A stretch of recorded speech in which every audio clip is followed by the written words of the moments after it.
Que el Dios Todopoderoso, el Dios Altísimo de los cielos le bendiga, amigos y hermanos. Un saludo de parte de la Iglesia Evangélica La Vid Verdadera desde Panamá a todos aquellos hermanos que se reúnen cada domingo o durante la semana a repasar y a escuchar estos estudios bíblicos que están llegando a muchos hogares para de bendición y para el crecimiento espiritual de cada uno de los hermanos y amigos que ponen atención y tienen ahí su libro de apuntes, su Biblia, anotando siempre y repasando y escudriñando la Sagrada Escritura. Sabemos que es importante que el cristiano se alimente a diario, así como se alimenta de pan natural, así también es necesario alimentar el espíritu a través de la palabra de Dios, ya que la palabra de Dios es espíritu y es vida. Ahí está escrito claramente en la palabra de Dios, donde a través de sus palabras, las palabras de Dios plasmadas a través de sus siervos, han llegado a nuestros tiempos para que nosotros sigamos creciendo en la fe en el Señor Jesucristo. De vital importancia porque estamos siendo atacados por todos lados, por todo tipo de falsos maestros, falsas doctrinas de demonios, espíritus engañadores, los cuales abundarían en estos tiempos, en los cuales estamos viviendo de apostasía. Es importante que el cristiano esté alerta y esté velando, porque somos objeto de muchos ataques. Ataques del enemigo, ataques ya sean en nuestros trabajos, en nuestros hogares, también a nuestros familiares también. Hay muchas vicisitudes, dificultades que pasaríamos en este mundo, pues el Señor lo dijo que pasaríamos dificultades, no nos prometió que en este mundo tendríamos un camino de rosas y no es así, ¿verdad, hermanos? Sabemos claramente que tenemos todo tipo de montañas y obstáculos que tenemos que derribar, pero en el nombre de Jesús ahí avanzaremos. Gracias, hermanos, por todas las oraciones, por todos aquellos hermanos que han orado por este ministerio y por mi familia, la familia pastoral, los cuales estamos viviendo tiempos difíciles, pero gracias a la fortaleza que el Señor nos da a través de su palabra y de sus promesas, es lo que nos insta a seguir llevando el Evangelio y expandiendo la palabra de Dios. Es importante que tú tengas claro que tú también eres un mensajero, tú tienes que expandir la palabra de Dios. Recuerda que aquí es un canal en el cual no lucramos con la palabra de Dios. Aquí yo no te vengo a vender ni a ofrecer ningún negocio, ni a pedirte dinero o que me mandes nada de estas cosas, hermano. Aquí solamente nos interesa que tú escudriñes, aprendas de la palabra que está escrita, la palabra, la Sagrada Escritura, la Santa Biblia, la palabra de Dios. Que tú aprendas y escudriñes juntamente con nosotros y crezcas en tu vida espiritual. Es importante que tú lo tengas claro. Que tiempos difíciles van a seguir viniendo. Cada día se va a encrudecer la economía, va decayendo, o sea, la inflación, todos estos problemas que nos están agobiando a nivel mundial, donde ya las principales autoridades mundiales están advirtiendo que viene una hambruna mundial, un hambre mundial, que todo esto que se ha desencadenado con estas guerras que se están dando allá en la parte del mundo, en Rusia contra Ucrania y todo el poderío ruso que se trata de apoderar de nuevo de todas esas repúblicas que se habían independizado, y todo con el objetivo final de llegar hasta Israel. El mundo desconoce de por qué se dan esta guerra o para qué, pero ellas están escritas ya en la palabra de Dios, están escritas claramente cuando tú buscas el libro de Ezequiel 38 y 39. Y todos sabemos cuál va a ser el final cuando leemos Ezequiel 39:4. Ese final que va a padecer Gog, que es Rusia. Bueno, todo esto ha desencadenado una serie de eventos cuyo objetivo será al final tratar de invadir a Israel. Ha disparado los aranceles en combustible, pues Israel se ha convertido, entonces ahorita mismo, en una de las fuentes más grandes de gas natural. y compite entonces contra el oso del norte, o sea, Rusia. Así que es una competencia la cual Rusia ve a Israel ahora. Entonces cada vez se va despegando el panorama y se ve claramente lo que está descrito en la Sagrada Escritura, donde vendrá esa guerra famosa de la cual hemos hablado aquí, de Gog y Magog. Ya hemos hablado en múltiples ocasiones aquí. El cristiano debe levantarse y erguirse, dice, erguido nuestra cabeza, porque nuestra redención está cerca. Cada vez cuando vemos estas señales, cada día más nos acercamos a que se dé el rapto. Y una vez que se dé el rapto, pasado los 7 años, la segunda venida de Cristo. Así que, bueno, toma tu cuaderno, tu libro y tu libro de apuntes. Vamos a continuar en este estudio interesante que nos tiene hoy el Evangelio de Juan. Hoy estamos en la parte número 13. Así lo denominamos hoy, alimentación de los 5000. Así que concentrémonos y vamos a comenzar este estudio. Así que vamos a limitarnos a estudiar, vamos a pasar al capítulo número 6 del libro de San Juan, versos del 1 al 21, vamos a estar analizándolo poco a poco. Así que continuemos este estudio de según San Juan. Hoy estamos ya en el capítulo 6. Encontramos aquí la alimentación milagrosa de los 5000. Este es el único milagro de Jesús que todos los 4 evangelios relataron, o sea, el evangelio de Mateo, Marcos, Lucas y Juan. El evangelio según San Juan, como resultado de este milagro, nuestro Señor pronunció un discurso sobre el pan de vida. Este es el método que Juan empleó. Llamó a los milagros señales, pues estos indicaban que cumplían cierto propósito. Juan también escogió solo ciertos milagros.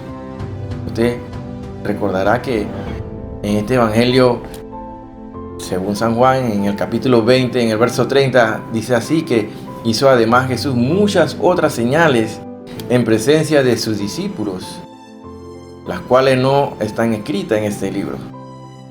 Pero estas se han escrito para que creáis que Jesús es el Cristo, el Hijo de Dios, y para que creyendo tengáis vida en su nombre. Este es un pasaje importante, porque pone la clave del Evangelio de según San Juan.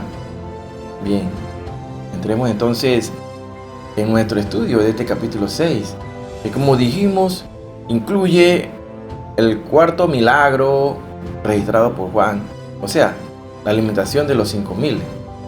Leamos el primer versículo que comienza en el relato de la alimentación de los 5000. Así dice Juan capítulo 6, verso 1. Después de esto Jesús fue al otro lado del mar de Galilea, el de Tiberias. Así dice entonces. Ahora, ¿después de qué? Bueno, después de los sucesos que se registraron en el capítulo 5, Jesús había salido de Jerusalén, ¿lo recuerdan? Y al parecer había llegado al lado oriental del río Jordán. Cruzó el mar de Galilea y aparentemente llegó a la región del norte. Esto ocurrió de 6 meses a 1 año después de los eventos del capítulo 5, aproximadamente 1 año antes de su crucifixión. La manera en que podemos poner fecha a estos eventos es siguiendo las fiestas que Juan mencionó. ¿Recuerdan? Como ya hemos dicho, Juan relacionó el evangelio con un calendario y un mapa de la topografía de la tierra.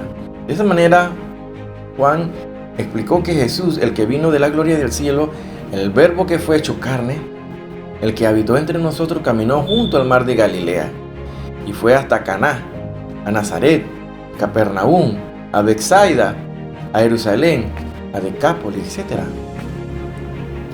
Por eso leemos que Jesús se fue al otro lado del mar de Galilea. Al parecer Jesús había regresado a la tierra de Galilea, porque en el capítulo 5 había estado en Jerusalén, ahora entrando a la ciudad por la llamada Puerta de las Ovejas. Por tanto, hay ciertos periodos de tiempo transcurridos hasta el capítulo 6, cuando Jesús fue al otro lado del mar de Galilea. El milagro que vamos a estudiar a continuación tiene la particularidad de ser el único que es repetido en los 4 evangelios. Además, ningún otro milagro del Señor Jesucristo fue realizado en presencia de tantos testigos y tuvo tantos beneficiarios al mismo tiempo. Todo esto nos indica que estamos ante un acontecimiento realmente grande e importante. Por lo tanto, deducimos que uno de los propósitos de este pasaje es resaltar el amor y la gracia del Señor, que aquí se aprecian con toda claridad en este capítulo, transformando así la ingratitud humana. Su gloria es revelada al estar dispuesto a derramar una vez más su favor divino sobre una multitud voluble e ingrata a la que conocían perfectamente. Puedes anotar ahí Juan capítulo 2, versos 24 al 25.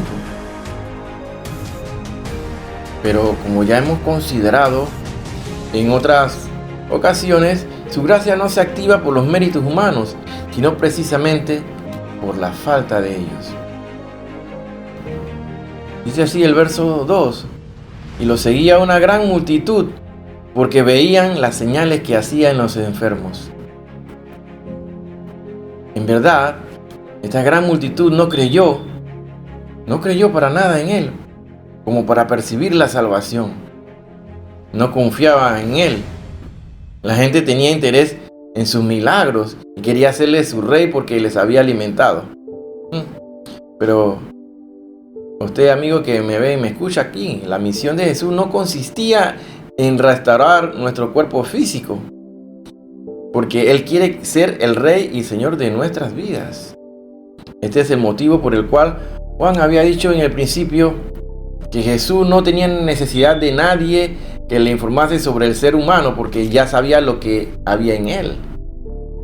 No se fiaba de la multitud en Jerusalén, ni tampoco de esta multitud que ahora se reunía alrededor de él. Las personas acudían a él por curiosidad, para ver los milagros, a ver qué hacía Jesús. Otro de los propósitos del milagro es poner de relieve el contraste que había entre la clase de Mesías que el pueblo estaba esperando y cómo era Jesús, el Mesías enviado por Dios. Como veremos después de que Jesús hubiera multiplicado los panes y peces, la multitud fue a él con la intención de hacerle rey. Anota ahí Juan capítulo 6 del 14 al 15. Ellos querían un Mesías así, alguien que le trajera bendiciones materiales en abundancia. No podían ocultar que su mirada estaba puesta en ellos mismos y en sus necesidades temporales. Pero cuando fueron a ser rey, Jesús se apartó de ellos. Quisieron hacerle rey, Jesús se apartó de ellos y no se prestó a sus deseos. De hecho, cuando el día siguiente volvieron a buscarle, Él le exhortó a trabajar por la comida que a vida eterna permanece y no por la comida que parece. Anota ahí Juan capítulo 6, verso 27. La actitud de Jesús y sus enseñanzas no dejaban lugar a duda de que su interés se enfocaba sobre realidades espirituales y eternas, y que no estaba dispuesto a satisfacer indefinidamente sus deseos materiales. Fue en ese punto donde perdieron su interés en él. Por cierto, esto es algo que se repite con frecuencia. Muchas personas viven con la idea de que Dios tiene que bendecirle constantemente en todo lo material. Pongan atención. Y están dispuestos a poner su fe en Él siempre que se ajuste a sus deseos. Pero se sentirían defraudados y hasta molestos si no lo hace. Porque si no, ellos dicen que si están orando y están pidiendo y Dios no le concede su deseo, entonces Dios no es bueno para ellos. Entonces dejan de creerle y dejan de seguirle y dejan de adorarle. Eso está muy mal. Eso no es así. Porque tú tienes que dar gracias si tienes o no tienes. Tienes que darle gracias a Dios. porque solamente Dios sabe y es su voluntad a quien Él da y a quien no le da. Porque el Señor sabe a quién le da y cómo Él va a administrar. El Señor sabe el corazón de esa persona y sabe a quién no darle también. ¿Por qué? Porque sería causal de perdición. Las personas se pierden, se vuelven locos. Sí, definitivamente. Aquel que nunca ha tenido dinero y cuando tiene y no sabe administrarlo, se vuelve loco. Comete errores. No puede pasar eso en el cristiano. Al fin y al cabo, no consiste en esto la filosofía del evangelio de la prosperidad que hablan muy repetidamente actualmente los medios de comunicación que tratan de hablar de la palabra de Dios, tan extendidos de nuestros días.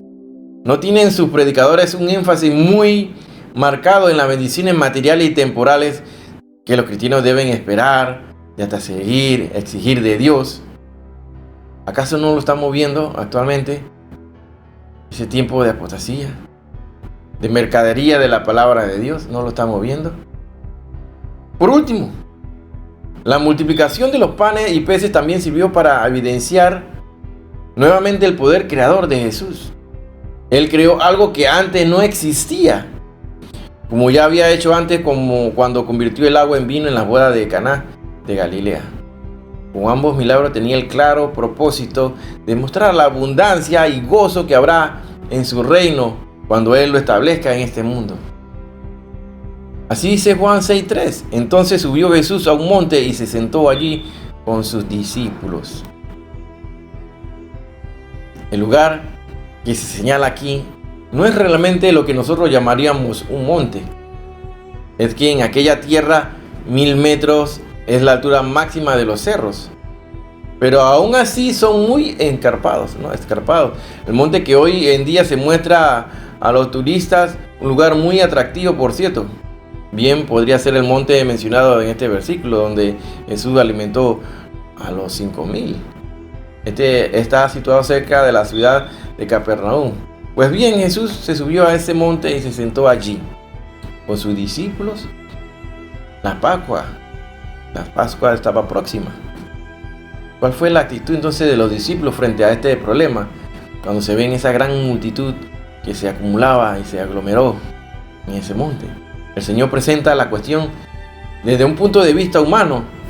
Había una multitud de personas, estaba en un lugar desierto y no había llevado nada con ellos para comer. Pero nada. Era el momento de hacer algo, porque el problema que se agravaría, se le venía encima, empezaría a declinar el día. Entonces, en esas condiciones, uno de los discípulos, llamado Felipe, pregunta: ¿de dónde compraremos pan para que coman estos? Los discípulos estaban preocupados, estaban pensando que ahora cómo vamos a hacer con esta multitud de gente. Quizá el Señor se dirigió a Felipe porque él era de Betsaida. Anota ahí Juan capítulo 12 verso 21. Betsaida era una ciudad muy cerca de donde estaba en ese momento. En cualquier caso, su respuesta reflejó la actitud de todos los apóstoles frente a esta situación. En primer lugar, vieron un problema económico serio aquí. 200 denarios de pan no bastarían para que cada uno de ellos tomase un pedacito de pan.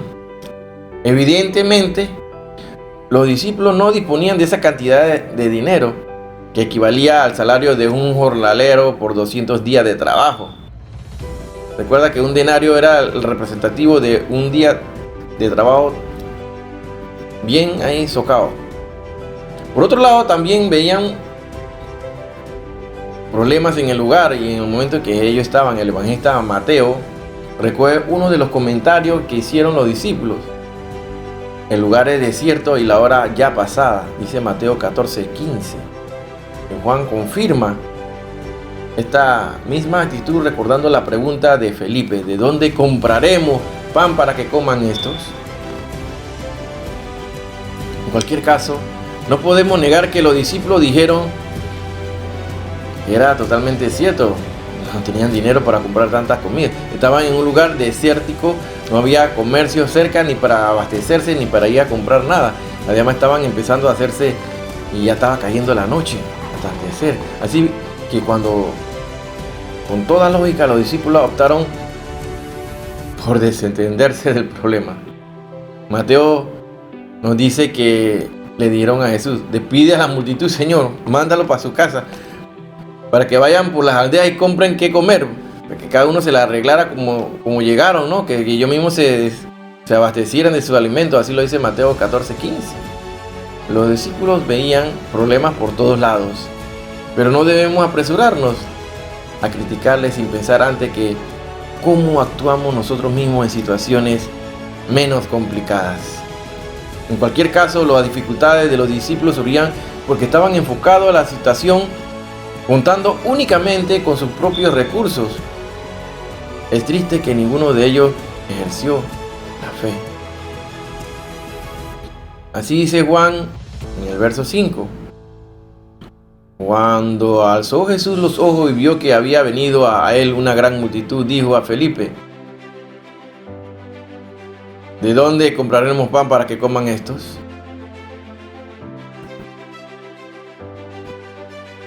Felipe era muy tranquilo y nunca tenía mucho que decir, y el Señor trató de hacerle hablar con esta ocasión.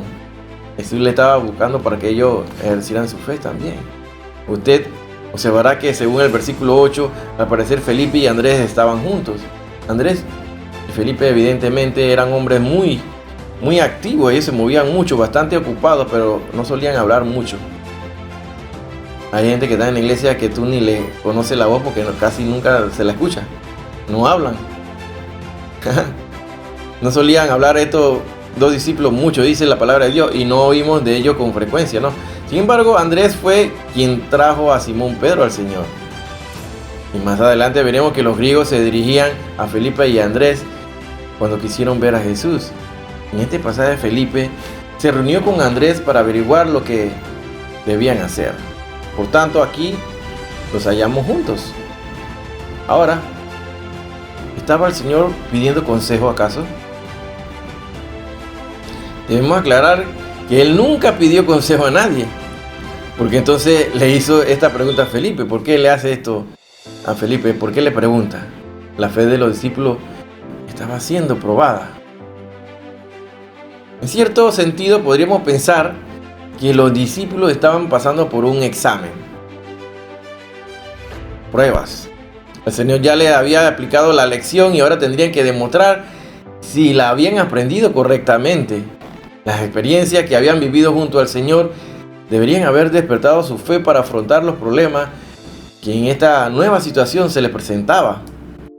Según Mateo y Lucas, antes de que Jesús le hablara de dar de comer a las multitudes, Él mismo había estado curando a todos los que lo necesitaban, sin que su poder o capacidad se vieran debilitadas en ningún momento.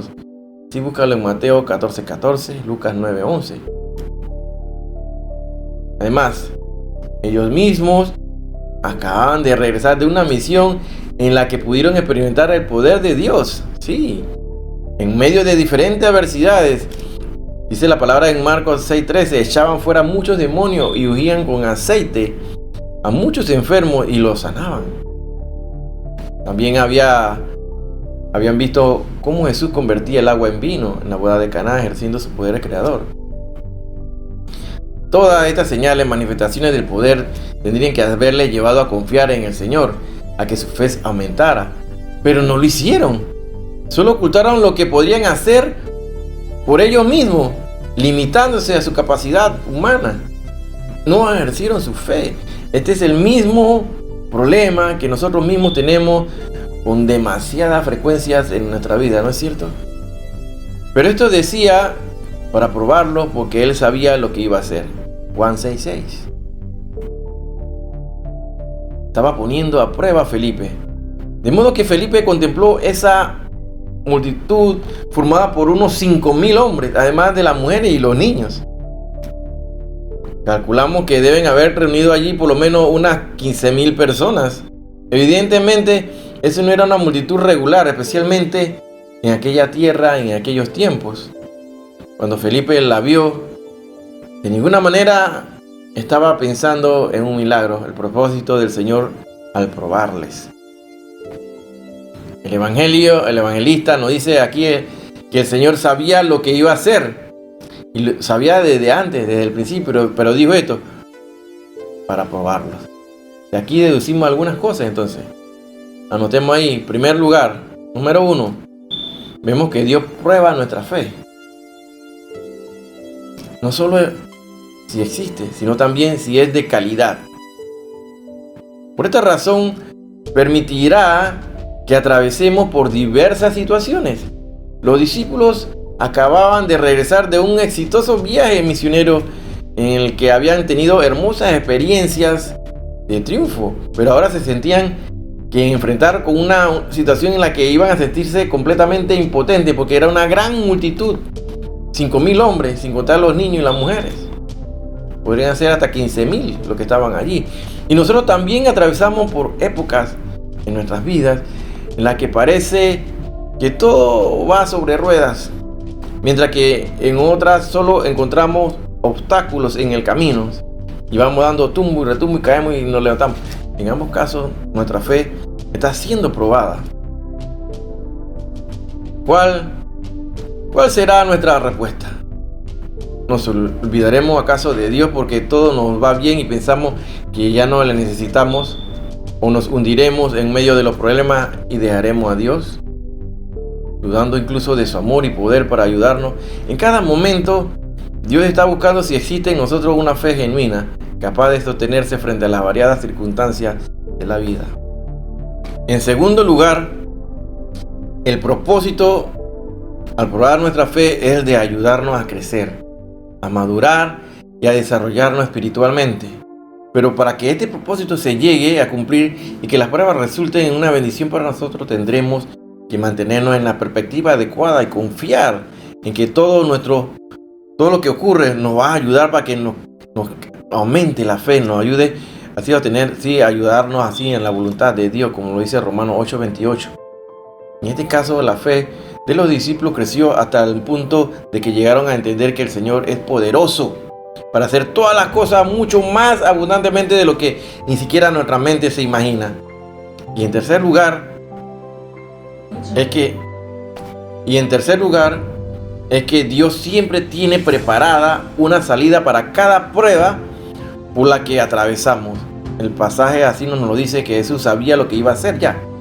Y esto nos recuerda otra promesa de la Escritura: no os ha sobrevenido ninguna tentación que no sea humana, pero fiel es Dios, dice, que no os dejará ser tentados más de lo que podéis resistir, sino que dará también juntamente con la tentación la salida para que podáis soportar. 1 Corintios 10:13.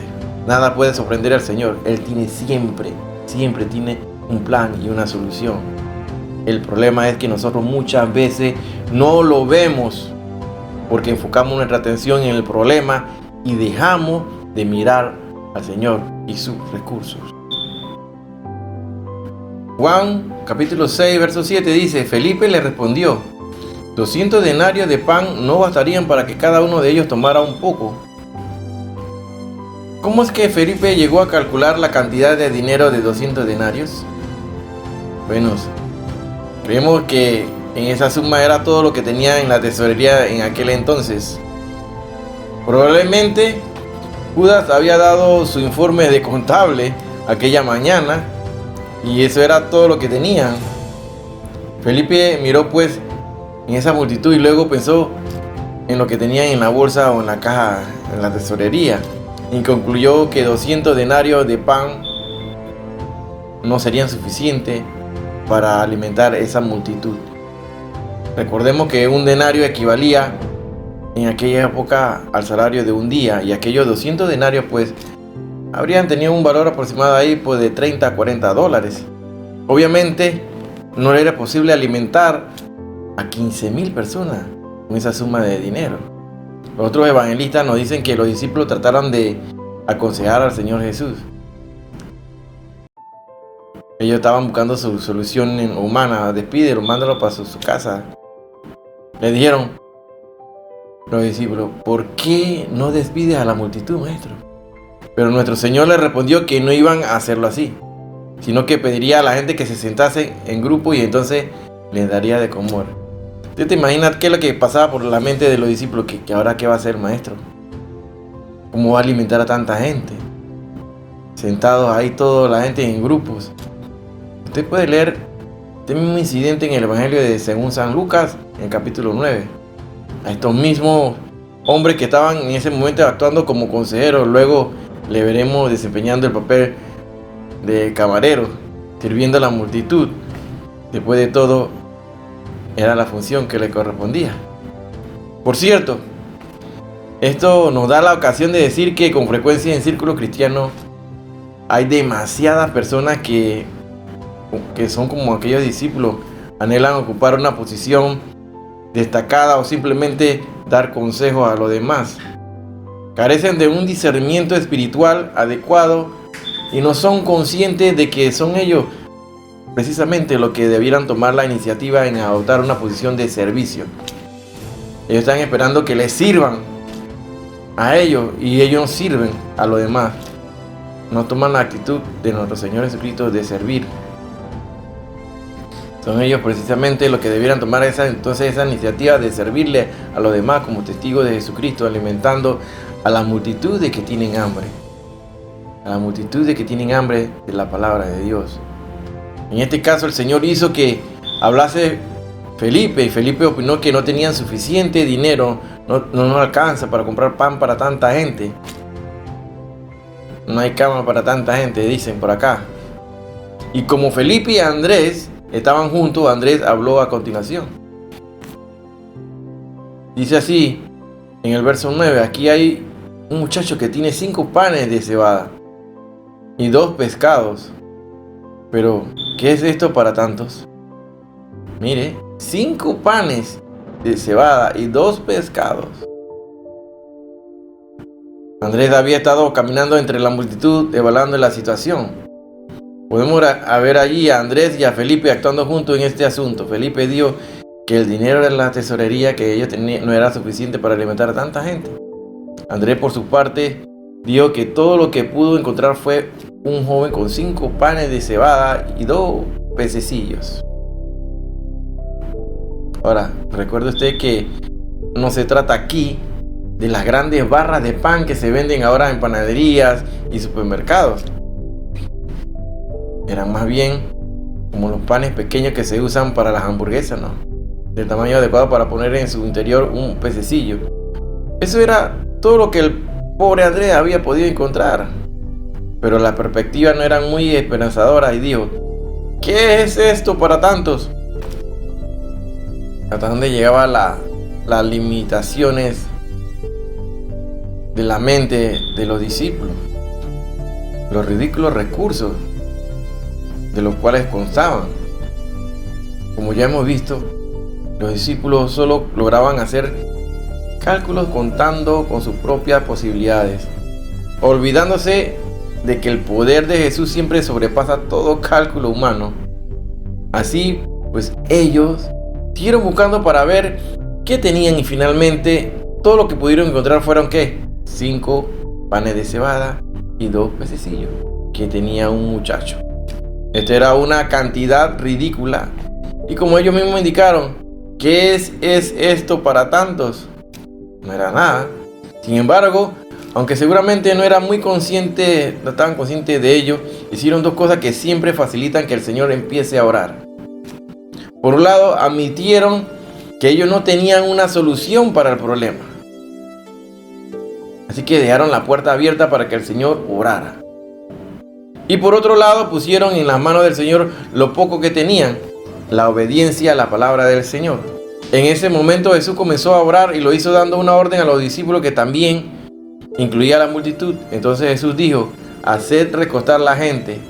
Hacer sentar a la gente podría parecer absurdo si no se disponía de nada para alimentarlos ni ofrecerle a ellos. Sin embargo, los discípulos obedecieron y la multitud también le hizo caso a ellos. Sin vacilar, los 5,000 varones y todas las mujeres y niños que estuvieran con ellos comenzaron a recostarse sobre la abundante hierba que había en aquel sitio, en aquel lugar. Entonces Jesús dijo, haced recostar a la gente. Había mucha hierba en aquel lugar y se recostaron como en número unos 5,000 hombres. así como lo vemos en la imagen, todos estaban sentaditos ahí en el desierto ahí.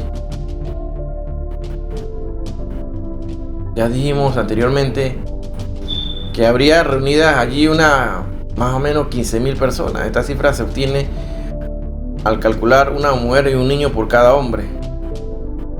Ahora, el Señor Jesús alimentaría a la multitud. Y aquí hay algo que creemos que es interesante destacar.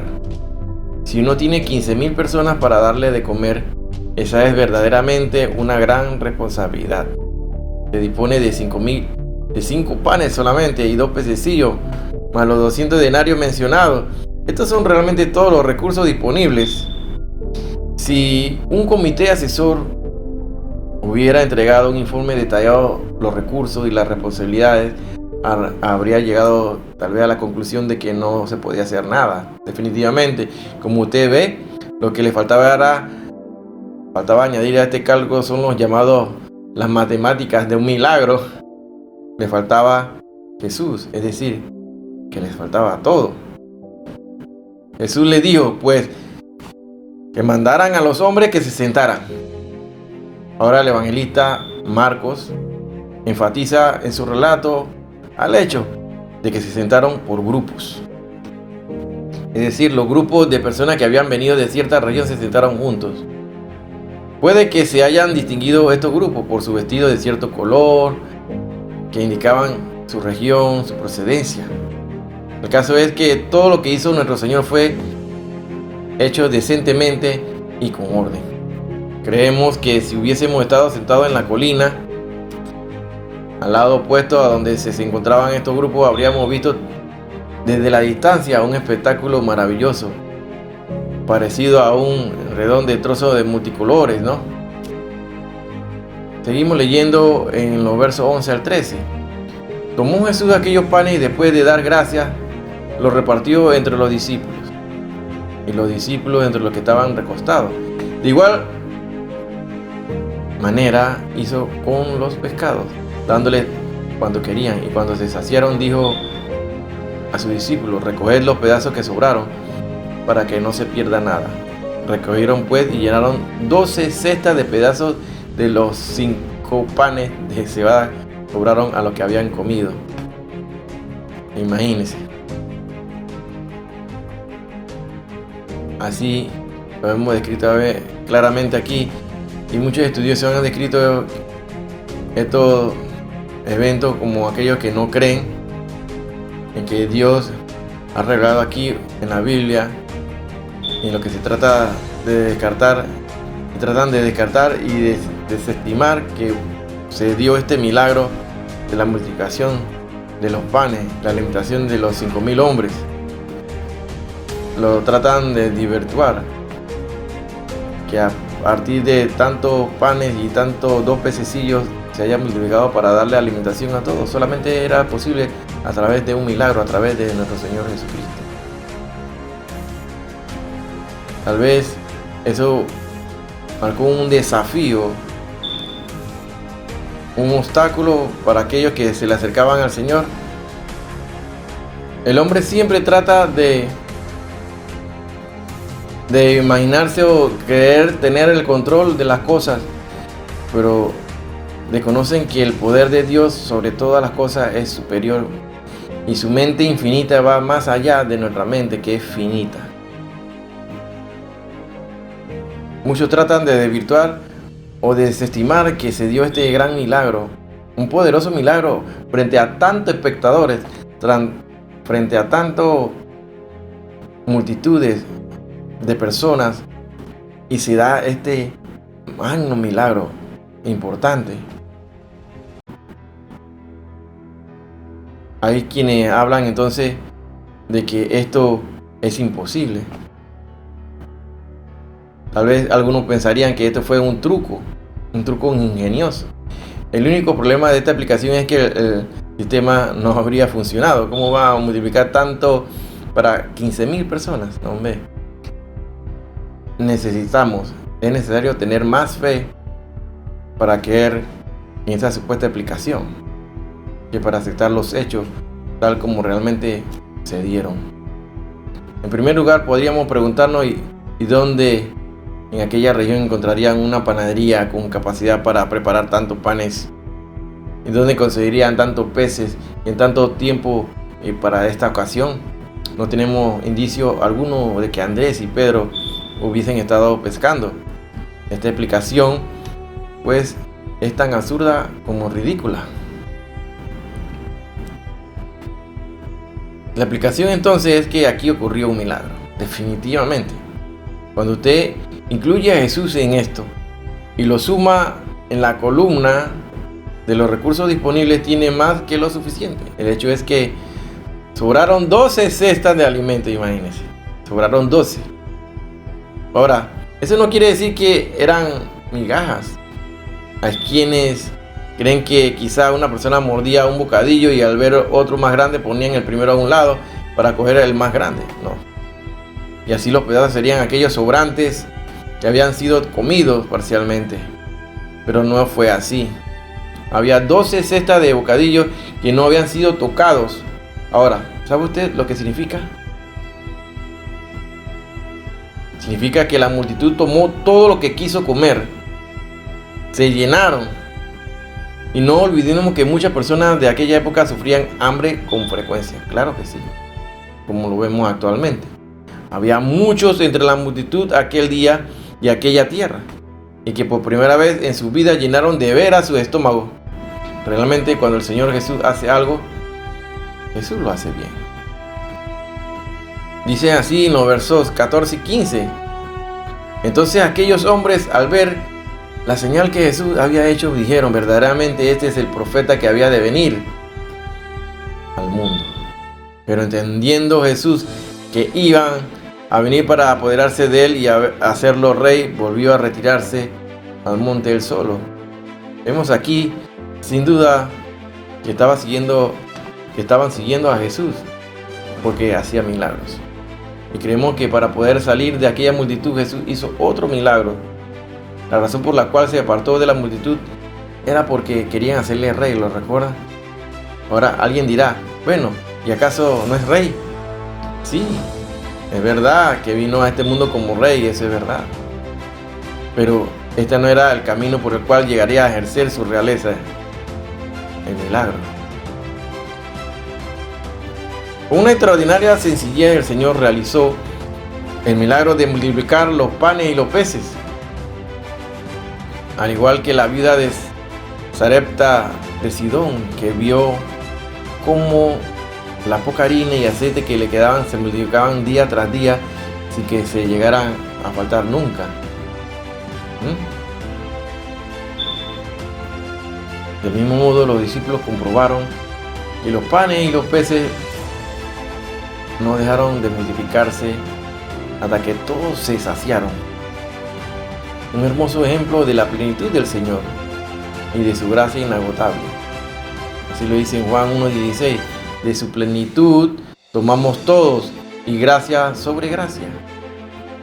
Nos llama también la atención que después de que todos hubieron comido, aún sobraron aún más panes y peces de lo que se había al principio.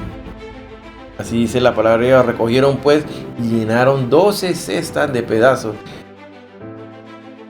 que de los 5 panes de cebada sobraron a los que habían comido. La lección aquí es clara. Tenían que aprender que el mejor modo de aumentar los pocos recursos que tenemos es ponerlos en las manos del Señor. Ve, si tú pones tus cosas, tu pertenencia, todo lo que tú tienes en la mano del Señor, el Señor se encarga de eso. Pero en todo esto, los recursos infinitos del Señor no son una excusa para desperdiciarlos. No hay chance para desperdiciar nada, hermano. Miren que se recogieron estas 12 cestas. Así que el Señor mandó que los panes sobrantes fueran recogidos para que no se perdiera nada. Porque nada se puede perder. Los medios usados aquí para realizar el milagro. Entonces, aquí vamos a ver que para cumplir estos propósitos, el Señor usó los escasos recursos de un niño. Cuando Jesús dice: dejad venir a mí los niños, que de tal es el reino de los cielos. Bueno, este niño tenía ¿qué? esos panecitos y esos pececillos. Este es siempre el patrón que el Señor sigue. Usar las cosas pequeñas y de poca importancia que nosotros tenemos para hacer grandes maravillas.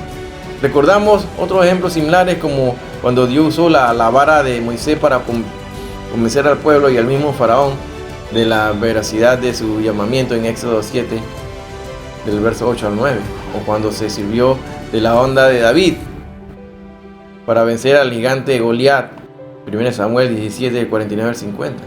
O cuando puso en las manos de Sansón una quijada de asno, con la que derrotó a 1000 filisteos, Josué 15:15. Jueces. Y el apóstol Pablo insiste en el mismo principio.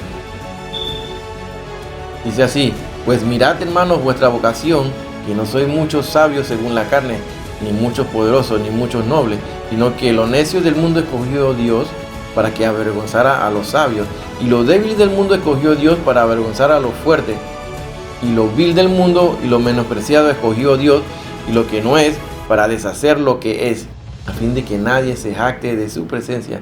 1 Corintios capítulo 1, del 26 al 29. Pero no solo usó los recursos del niño, sino también empleó a los discípulos.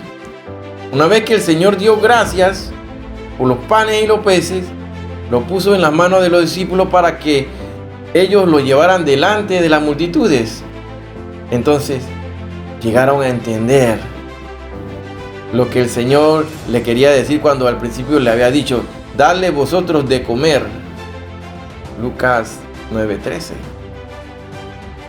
Así entendieron otra gran lección que también es útil para todos nosotros. El Señor se digna a tomar de lo nuestro, lo bendice, lo aumenta milagrosamente y vuelve a ponerlo en nuestras manos para que podamos llevarlo delante de las multitudes necesitadas. Esto es lo mismo que ocurre cuando nosotros predicamos el evangelio. Nuestras palabras pueden ser torpes, que en nuestra lengua se enrede, pero el Espíritu Santo las bendice y le da vida para que puedan llevar la salvación a los que están escuchándonos o los que nos están viendo a través de esta pantalla. El poder siempre está en el Señor, no en lo que nosotros podemos hacer.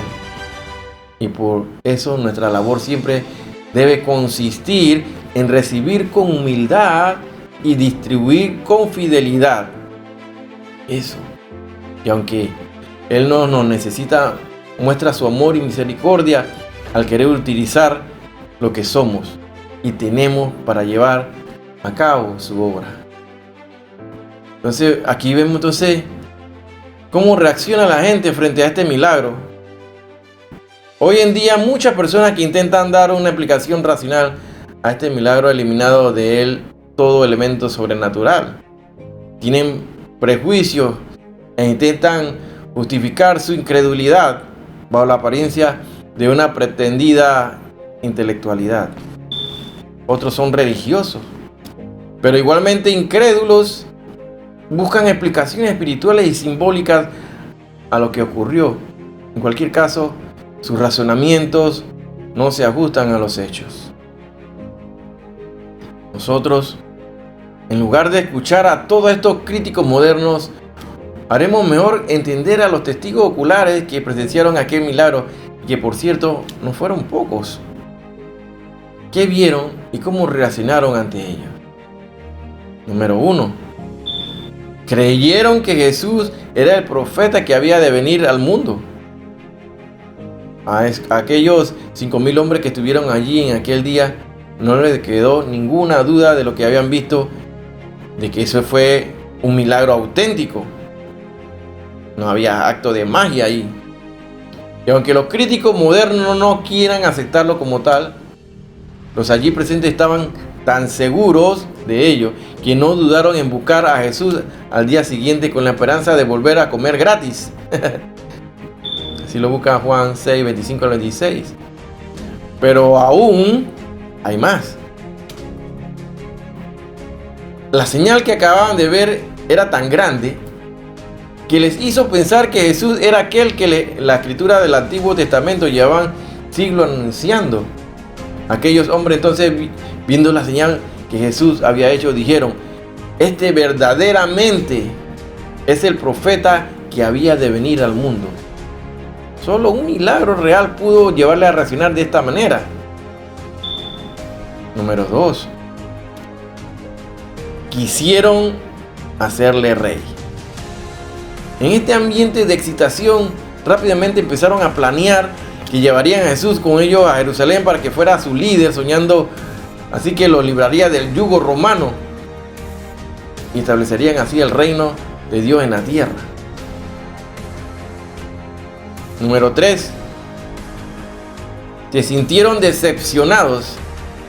Como veremos a continuación, Jesús no se prestó para los propósitos de hacerse rey, e inmediatamente mandó a sus discípulos entrar a la barca e ir a la otra orilla mientras él fue al monte a orar solo.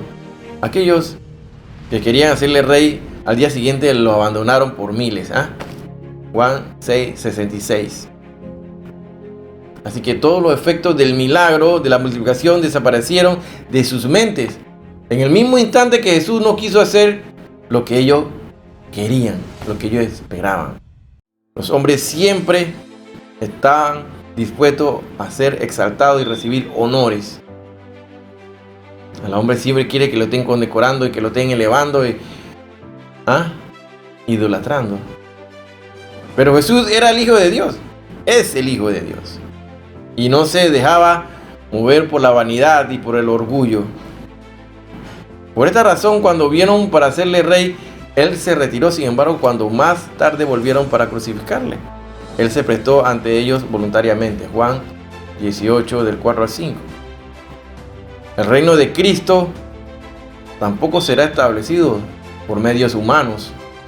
La naturaleza del reino que Jesús había venido a establecer era de carácter espiritual.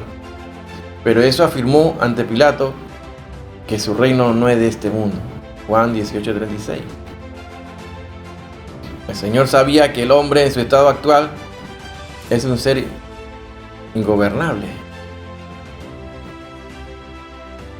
Hasta aquí la enseñanza del día de hoy, hermano. Espero que hayas anotado, tomado nota de todo esto que nos relata aquí el Evangelio de Juan en el capítulo 6. Queremos que compartas estas enseñanzas, por lo menos a 3 de tus contactos de tu celular, que claro que debes tener más de eso. Compárteselo, ayuda a expandir el Evangelio. Así Dios te va a bendecir también. Así que, Shalom Alejem. Nos vemos la próxima semana y si Cristo no ha venido.